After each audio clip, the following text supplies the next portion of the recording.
ശരി, നിങ്ങളെന്താ ഇതും കൊണ്ട് ഉദ്ദേശിക്കുന്നത്? ഞങ്ങളിവിടെ അവതരിപ്പിക്കാൻ പോകുന്നത് വന്യജീവി ആക്രമണത്തെ പറ്റിയാണ്. അതിനുള്ളൊരു പരിഹാരമാണ് ഞങ്ങൾ ഈ പ്രൊജക്റ്റിലൂടെ കാഴ്ചവെക്കാൻ പോകുന്നത്. ഇതിനുപയോഗിച്ചിരിക്കുന്നത് cardboard, foam sheet, paper, mini cars, പിന്നെ ചെറിയ മൃഗങ്ങൾ, പായൽ, പുല്ല്, പെയിൻറ് എന്നിവകളാണ്. ഇതിൻ്റെ പ്രവർത്തനം ഇവ കാണിച്ചു.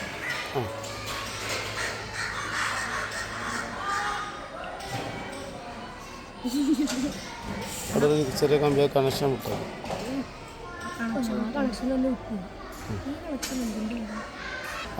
അത് കാണിച്ചു.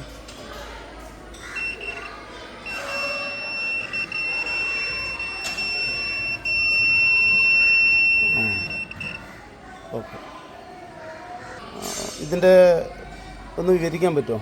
ബാറ്ററിയിൽ നിന്ന് ഞങ്ങൾ വയറിലേക്ക് കണക്ട് ചെയ്യുമ്പോൾ വയറിൽ നിന്ന് ബസറിലേക്ക് കണക്ട് ചെയ്യുമ്പോഴാണ് ഈ സൗണ്ട് മുഴങ്ങുന്നത്.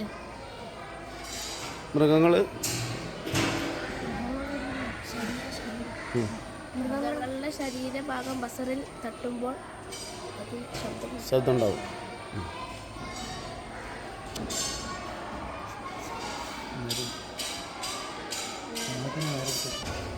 ഇതുകൊണ്ടുള്ള ഗുണങ്ങൾ എന്തൊക്കെയാണ്? വന്യജീവികളെ സംരക്ഷിക്കുകയും മനുഷ്യർക്ക് അപായങ്ങളൊന്നും ഇല്ലാണ്ട് സുരക്ഷിതമായി ജീവിക്കാനും സാധിക്കും.